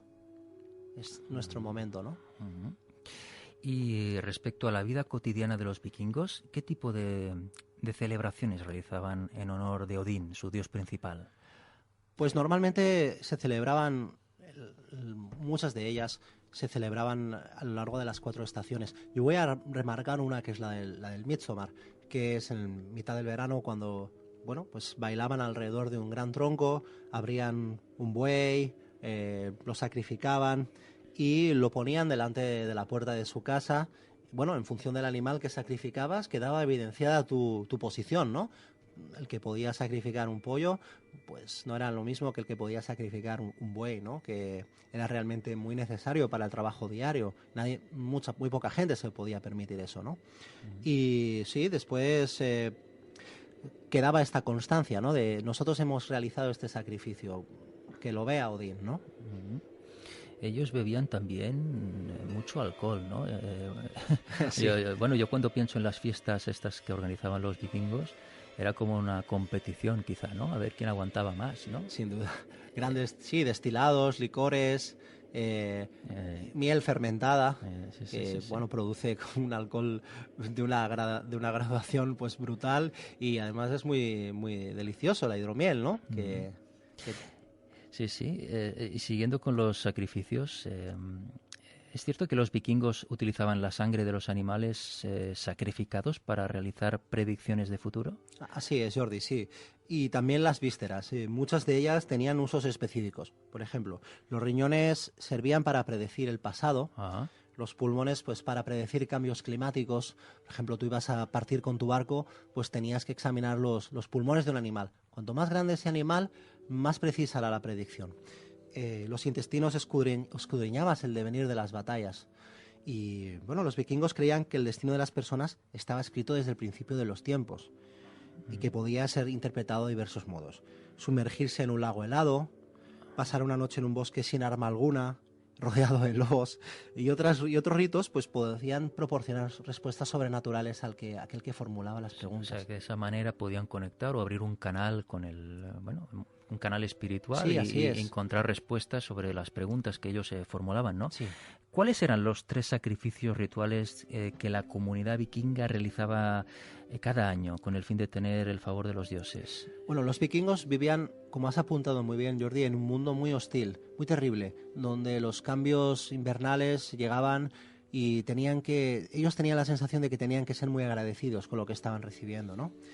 Pues en otoño celebraban una fiesta para agradecer la abundancia de la cosecha. En mitad del invierno celebraban una fiesta para que las cosechas fueran fecundas, es decir, invocaban a la fertilidad. Y luego en la primavera daban gracias por el retorno de la primavera, por el retorno de la vida, de la resurrección, por el verde, ¿no? que volvía detrás del blanco, ¿no? Por la victoria, ¿no? Exacto, También. por la victoria de la vida sobre la muerte, ¿no? ¿Es cierto que se reunían los vikingos en un monte sagrado y que realizaban sacrificios humanos para pedir favores a los dioses también? Pues sí, los vikingos, muchos de ellos, los grandes nobles o los señores, tenían bajo su auspicio a formidables guerreros a los que hacían luchar a muerte. Y estos 2 guerreros que se batían a muerte por un ascenso al Valhalla eran aquellos que se entregaban en sacrificio para complacer al dios de las batallas, a Tyr especialmente, ¿no? Y sí, también las esclavas, voluntariamente muchas de ellas, partían con su señor cuando éste moría. Partían junto con el barco y bueno, pues... Y las quemaban vivas. Sí, asumían su destino porque, bueno, acompañaban a su señor en la muerte como lo habían hecho en la vida, ¿no? ¿Tenían los vikingos un respeto muy arraigado hacia los difuntos y a sus hazañas también? Sin duda, Jordi, sí. Mira, si no eran respetuosos con sus ancestros, recibirían grandes penas y deshonras en la otra orilla. El desprecio eterno de aquellos a los que te has pasado la vida admirando, ni más ni menos. Y el invierno se celebraban grandes fiestas en memoria de los muertos, porque era el tiempo en el que se esperaba la resurrección de la vida, el verde, ¿no?, que he comentado. ¿Y por qué los demonios del frío andaban fuera? Y si no eran complacidos, fácilmente podía entrar en las casas y congelarte mientras dormías. Hablaban también de demonios, ¿no? Sí, sí. Y si volvemos a hacer referencia a la creencia de los vikingos con un más allá, ¿podemos decir que ellos entendían la muerte como un viaje? Sí, un viaje, así es, pero no contabas con el pasaporte. Si no contabas con el pasaporte de las hazañas, era muy difícil que llegaras a la otra orilla, a la orilla que tú esperabas llegar, ¿no?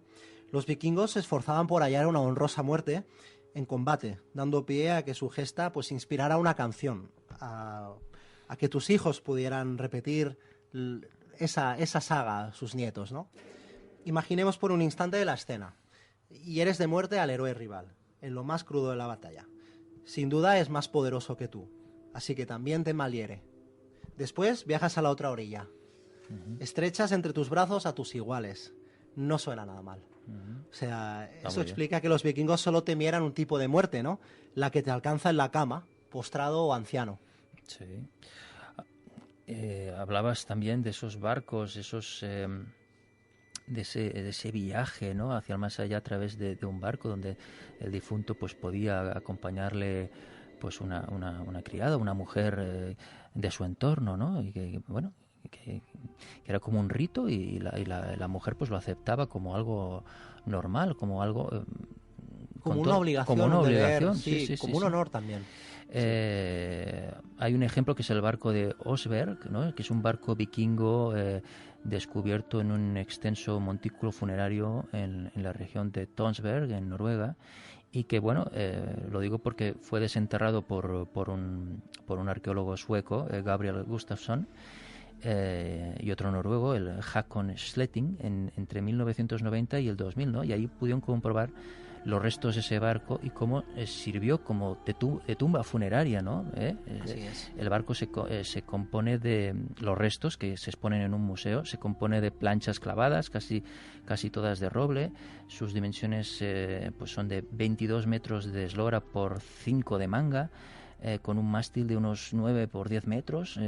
Se encontraron en la tumba pues los esqueletos de 2 mujeres, ¿no?, curiosamente, una de unos de entre 60 o 70 años, y la otra era más joven, ¿no?, que quizás es la que la acompañaba en forma de sacrificio, uno de los 25 años. La sepultura pues fue profanada en la antigüedad, ya que faltan algunos metales preciosos, pero bueno, se encontraron gran número de objetos usuales y otros artefactos fueron encontrados durante las excavaciones de principios de siglo, ¿no?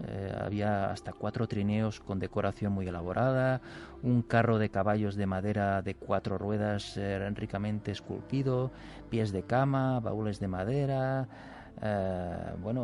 También se encontraron algunos enseres domésticos, agrícolas. O sea, en cierta manera, y haciendo un paralelismo con el antiguo Egipto, los vikingos llenaban esos barcos de los difuntos con todo lo que creían que podían necesitar en el más allá. Los egipcios lo que hacían en las pirámides es también llenarlos de tesoros para que no les pudiera faltar de nada en ese otro plano, ¿no? Hay como un vínculo en esa creencia, ¿no? Sí, ellos creían firmemente en eso, claro. Antes hablabas del Valhalla, ¿no? En ese tránsito hacia el más allá, ¿qué significaba para los vikingos el conocido como Valhalla? Bueno, el Valhalla, como bien has comentado, significa nave. Es decir, que el paralelismo entre utilizar una nave como tumba, como símbolo de tu extinción, ¿no?, en esta realidad, tenía ese paralelismo en el Valhalla, que se trata de un barco, es un gran navío, ¿no? El Valhalla es el lugar donde los soldados caídos en combate se reúnen con sus antepasados y se encuentran con viejos amigos, y es un lugar... Como un paraíso. Sí, porque te sirven comida infinita, siempre tienes hambre y siempre tienes sed, pero nunca te falta vino en tu copa, porque hermosas muchachas, las valquirias, se encargan de proporcionarte todo lo que necesitas. Un baile, una risa, una broma. Es decir, es el paraíso donde o algo más también. Sí. Amor, ¿no? También. Amor también.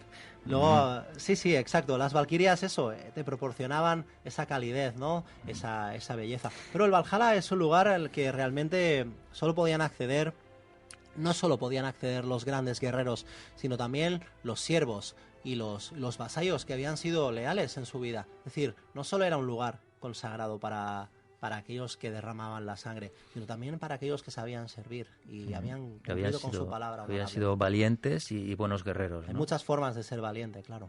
Sin embargo, ese más allá que representa el Valhalla es también una preparación para acceder a una nueva fase, ¿no?, donde la lucha y la guerra vuelven a estar presentes. En este sentido, ¿qué era exactamente el Ragnarok? Bien, digamos que el Valhalla es un banquillo en mitad de un partido de fútbol que se está jugando en la eternidad. Los grandes guerreros de la historia esperan en el Valhalla el momento del Ragnarok. Es decir, es un impasse, es un momento en el que ellos están allí pasándolo bien, pero saben que al final van a tener que luchar contra las hordas de Loki, contra el gran lobo Fenrir, que se va a liberar de sus cadenas y nos va a destruir a todos. Pero el Ragnarok es la batalla en la que se van a decidir los futuros tiempos. Es decir, no es el apocalipsis bíblico, sino que es un nuevo comienzo. Es una batalla que decidirá si los buenos o los malvados deben gobernar. Es decir, los grandes guerreros del bien se enfrentarán a los grandes guerreros del mal, en una eterna lucha, ¿no? Qué curiosas, ¿no? Las creencias de los vikingos, ¿no? En referencia a lo que estamos hablando, si te parece, Gonzalo, vamos a escuchar un corte de la película Los Vikingos, rodada en 1958 y protagonizada por el gran Kirk Douglas y Tony Curtis. Los Vikingos.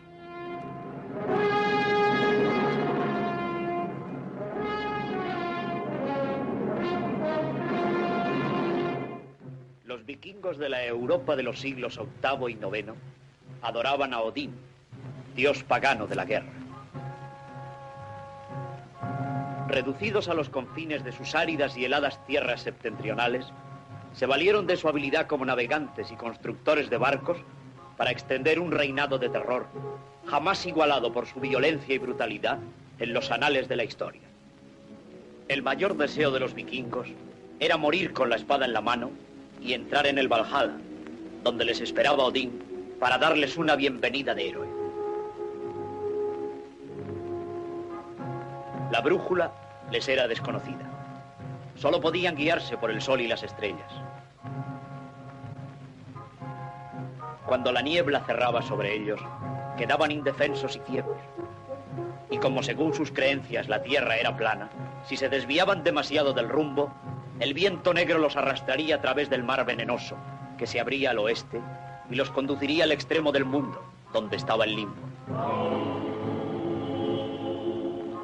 Su principal anhelo era la conquista de Inglaterra, en aquel entonces una serie de pequeños reinos, todos ellos rivales entre sí.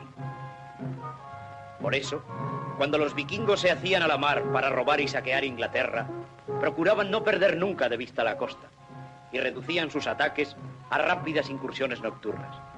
No fue por casualidad que el libro de oraciones inglés contuviera este ruego: protégenos, oh Señor, de la ira de los hombres del norte.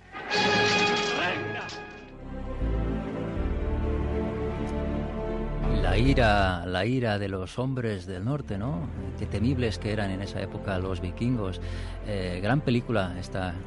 Maravillosa. De Kirk Douglas, fantástica. Ahora también están emitiendo una serie por televisión que también es fantástica, más moderna. Está muy bien hecha. Muy bien realizada y ambientada, ¿no? Por el canal Historia. Perfectamente, está muy bien y bueno, la recomendamos desde aquí. Hablamos del Valhalla, Gonzalo. El Valhalla estaba ubicado, según la mitología nórdica, dentro de la ciudad de Asgard, ¿no? El lugar donde habitaban todos los dioses encabezados por Odín, ¿no? Es así. El Asgard es la gran ciudad de oro, ¿no? De oro y nube, ¿no? El Asgard está protegido por un puente, un puente que está protegido, el puente del arco iris, que está protegido por Heimdall. Solo los grandes guerreros, solo aquellos que cuentan con el expreso permiso de Odín pueden acceder al Asgard, o de lo contrario se enfrentarán a la furia de Heimdall y de su martillo. Los gigantes intentaban entrar normalmente al Asgard, pero el Asgard era un lugar encumbrado en lo alto del árbol de Yggdrasil, del gran fresno, ¿no? Y era uno de esos planos, de esos mundos que componían una de esas, la rama más alta, ¿no? Del Niflheim, el Jotunheim, el Midgard, otros muchos. Gonzalo, según la tradición vikinga, ¿de qué forma se podía acceder a la inmortalidad? Bueno, la gran forma de acceder a la inmortalidad es la pervivir a través de tu gloria personal. Es decir, si mueres sin haber llevado a cabo ninguna hazaña, si mueres en cobardía, tu nombre es olvidado. Mueres en verdad, pero si por el contrario has sido valiente y has defendido tu causa con grandeza, pervivirás porque serán canciones sobre ti, ¿no? Es decir, vivirás en la tradición oral, en la memoria de tu gente, ¿no? Sí, Que brindará por ti años después de que hayas muerto, ¿no? Una persona honesta, valiente, Así es. tenía garantizado ese más allá, ese Valhalla, ¿no? Sí. Volviendo al misterio que envolvía ciertas creencias de los vikingos, ¿qué eran las conocidas como runas? Bueno, las runas son parte de un antiguo alfabeto mágico. Sí. Bueno, es un alfabeto que ellos utilizaban para narrar sus hazañas, y también se empleaba normalmente con usos mágicos, efectivamente. Sí. En el alfabeto nosotros podríamos traducir la palabra runa como algo que significa misterioso o secreto. Las runas eran símbolos de escritura utilizados por los antiguos escandinavos, que probablemente servían muy bien a su fin. Nosotros, hasta hace no demasiado, hasta principios del siglo XX, los historiadores o los estudiosos andaban completamente perdidos sobre el significado de las runas, hasta que en Östergötland, una región de Suecia, se encontró, digamos, la piedra roseta de las runas, la piedra de Rockstien, y gracias a esta piedra se pudo descifrar, pudimos entender muchos de los mensajes, interpretar muchos de los caracteres rúnicos, ¿no? En esta piedra queda explicada la historia de Bamot, que explica la saga de su hijo, ¿no? Bemin, que ha muerto en combate, ¿no? Y él quiere dejar constancia de su grandeza. O sea que las runas también de alguna manera eran utilizadas con propósitos mágicos, sagrados y religiosos, ¿no? No solo fueron usadas para la adivinación y la magia, sino también en la escritura y en la poesía. Creo que cada runa lleva un símbolo y la interpretación de las runas se asocia con el desarrollo interior del ser humano, ¿no? Vamos a escuchar otro corte de la película Los Vikingos y que hace referencia al uso de las runas y a la predicción del futuro. ¡Isala! No puedes matar al esclavo. ¿Qué dicen las runas? Si Odín quisiera la muerte de Eric, el martillo de Thor pronunciaría su sentencia. Pero el cielo está mudo. La maldición de Odín caerá sobre aquel que mate al esclavo. Entonces no le matará a un hombre. La marea se encargará de él. Atadle y echadle a la charca cuando bajen las aguas. Llevaosle. No le matas, no. Pero le arrojas a la charca para que se ahogue y le devoren los cangrejos. Caiga sobre los cangrejos la maldición de Odín. Esa es mi decisión.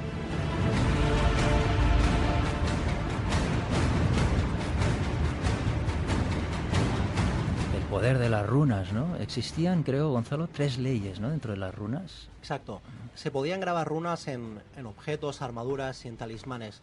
Y los herreros rúnicos, que eran estos sabios, estos mensajeros, estos poseedores de gran poder, ¿no?, debían respetar 3 leyes. La ley de la forma, es decir, un talismán no podía comprender en su interior el talismán que debía estar destinado para una armadura, es decir, tenías que mantener esa coherencia, ¿no? Tenías también que respetar la ley del 3, es decir, no podías grabar más de 3 runas en un objeto, o el objeto se quebraría en el momento menos inesperado.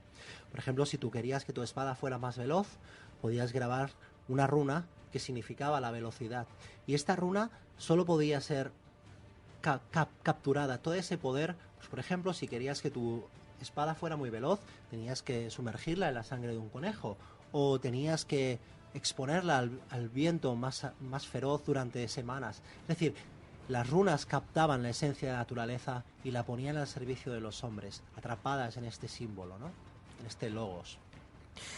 ¿Quién eran dentro de la historia de los vikingos los conocidos como berserker? ¿Y qué misterio les rodeaba, Gonzalo? Los berserkers, los guerreros, los hombres oso, los sanguinarios, las bestias, entraban en batalla cubiertos de pieles, envueltos en sangre, mugre y con una hacha a 2 manos como toda señal, ¿no?, identificativa. Entraban dentro de lo que ahora diríamos un perfil psicótico y eran prácticamente insensibles al dolor. Llegaban, mordían a sus enemigos, mordían los escudos y sufrían ataques epilépticos normalmente.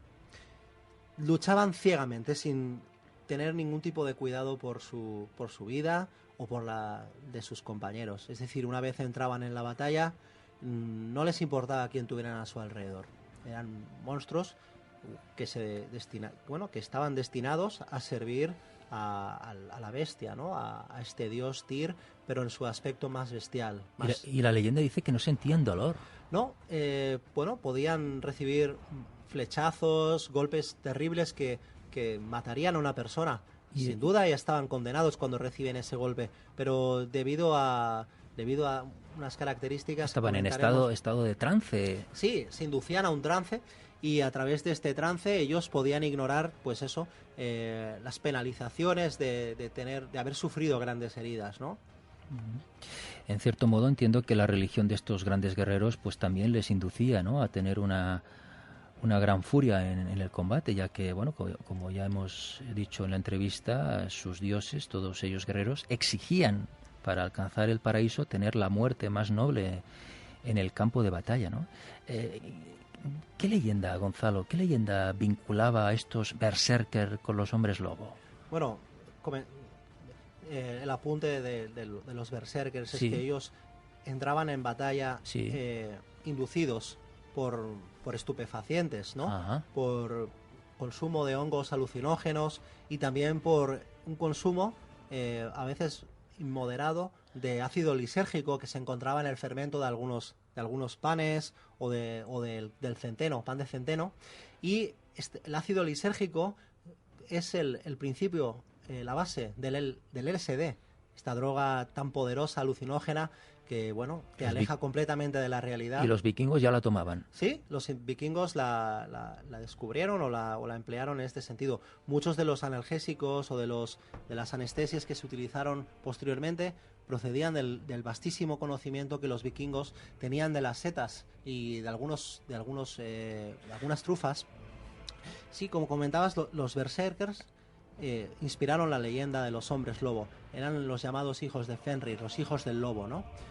Fenrir, que está encadenado, pero que suelta a sus hijos. Estos hombres llegaron a ser, con la llegada del cristianismo, estigmatizados por sus iguales y llegaron a refugiarse en montañas, en cuevas. Abandonaron completamente todo atisbo de humanidad y, bueno, aullaban, se arrastraban, se cubrían de pieles. Y bueno, ¿por qué no? Pensar que aquella gente de la antigüedad creían que eran monstruos, ¿no? Quizás lo eran. Licántropos también, ¿no? Sí, claro. Lobos. Sí. Cambia formas. Si hablamos de las embarcaciones vikingas, los famosos drakars, ¿es cierto que las cabezas de dragón eran protectoras contra los espíritus maléficos de los mares? Así es. Los vikingos se enfrentaban al mar continuamente porque era su medio de sustento y también era su castigador, el mar era para ellos muy temido, pero sobre todo porque las serpientes marinas estaban bajo la superficie, ¿no? Eran unas serpientes completamente carentes de clemencia y que arrastraban los drakars a lo más hondo, ¿no?, para devorar a sus navegantes, sus tripulantes. Es por ello que los vikingos labraban cabezas de dragones en las popas de sus barcos para confundir a estas serpientes. Cuanto más elaborada la cabeza, bueno, la serpiente más se lo pensaba antes de atacar al barco. Como más miedo hacía, ¿no? Exacto, sí. Los drakar eran embarcaciones largas, estrechas, livianas y con poco calado, con remos en casi toda la longitud del casco. El reducido peso del drakar y su poco calado hacían posible que navegara por aguas de solo 1 metro de profundidad, lo que posibilitaba un rápido desembarco e incluso el transportar la embarcación por tierra, ¿no? Es cierto que eso también contribuyó a la agresión militar, la extorsión y el saqueo, que se convirtieron en la mejor tarjeta de presentación de los vikingos y un poco en la imagen que ha quedado de ellos en la historia, ¿no? Sí, solo hay que ver el Mar del Norte durante una noche desde un barco para comprender la pesadilla que supone ese mar. Pero imaginarse a 20 hombres metidos en un drakar en mitad de una tormenta, sin ninguna luz y resistiendo al envite de esas olas, te hace creer que esos hombres realmente estaban hechos de una pasta muy dura. Eran gente muy dura realmente. El cronista Thietmar de Merseburg se refirió a los vikingos en el año 1018 como una banda maldita de piratas y críes de serpiente. Ahí no es nada. Sí, bueno, se quedó a gusto, ¿no? Gonzalo, ¿qué nos puedes contar del famoso vikingo Ragnar Lodbrok? Que lo podemos ver en esta exitosa serie de televisión que se está emitiendo en estos momentos en la tele. Además, el Ragnar es el protagonista de esta serie. Así es sí. Un personaje histórico, ¿no? Sí, bueno, es un personaje semi-histórico. Es decir, sería un poco como el rey Arturo, pero de Escandinavia. Es decir, no está muy bien delimitada cuál fue su época, no está muy bien delimitado su reinado, ni tampoco las tierras que poseyó. Sin embargo, su nombre ha pervivido hasta estos días, y también el nombre de sus hijos y el de su saga. Es decir, que realmente consiguió su propósito, que es el de ser inmortal. Uh-huh. Ya cuando hacen una serie de ti, bueno, pues es que lo has logrado, ¿no? Claro. O sea, pues que Ragnar Lodbrok fue como un rey semilegendario de Suecia y Dinamarca que reinó entre los siglos VIII-IX, no se sabe muy bien. Fue Ragnar un pagano devoto y, de acuerdo a las leyendas nórdicas, pretendía ser, él decía que era descendiente del propio dios Odín, ¿no? Sí, porque se encontraba con él. Odín le daba órdenes, ¿no? Y le daba órdenes imperativas y le instruía también. Odín era su... Y bueno, no tenía ningún tipo de reparo en atacar a las ciudades cristianas con las que se ensañaba, especialmente en las festividades sagradas, ¿no?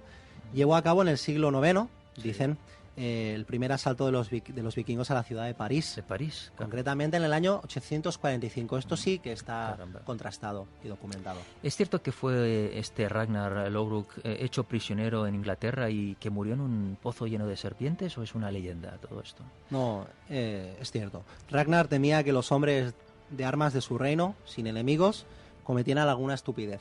Y bueno, efectivamente estaba en lo cierto, y eso fue contraproducente para su reinado. En efecto, fue asesinado de la forma que tú mencionas, pero sus rivales querían emplearle para que sirviera de ejemplo. Es decir, le proporcionaron esta terrible muerte para que los vikingos que se pensaran futuras incursiones se lo pensaran dos veces.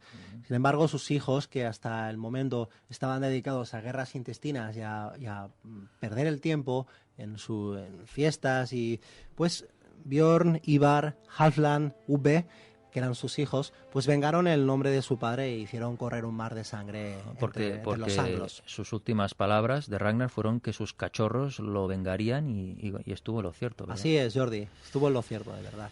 Gonzalo Zalaya, hemos hecho un repaso a esas creencias y ese misticismo de los vikingos. Ha sido un placer tenerte hoy aquí. El placer ha sido mío, Jordi. En este último Sexto Sentido. Un honor. A ver si nos volvemos a ver pronto. Espero que sí, claro que sí. Seguro que sí, ni que sea en el Valhalla. Sí, y en el Ragnarok seguro que estaremos. Un abrazo, un abrazo. Adiós, buenas noches. Adiós.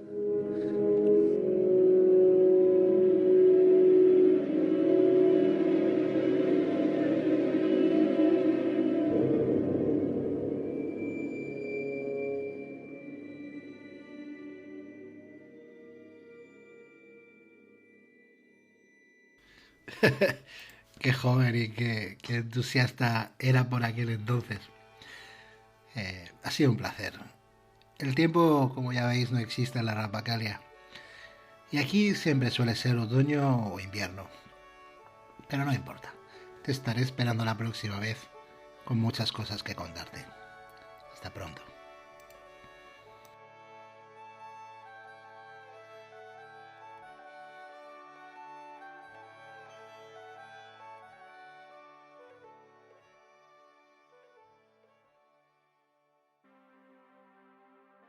Y hasta aquí el tiempo de hoy, pero espero verte pronto de nuevo.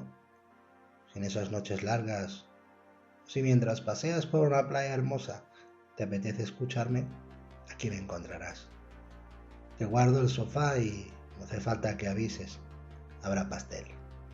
Y si no te gusta, pues se lo damos al gato. La dama te guarde.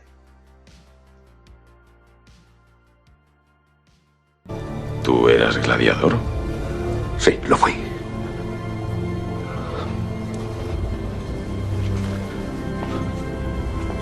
¿Ganaste tu libertad? Hace mucho tiempo el emperador Me obsequió con una rudis. Es una espada de madera. El símbolo de tu libertad. Él me tocó en el hombro y me hizo libre. ¿Conocías a Marco Aurelio? No he dicho que le conociera, digo que una vez me tocó en el hombro.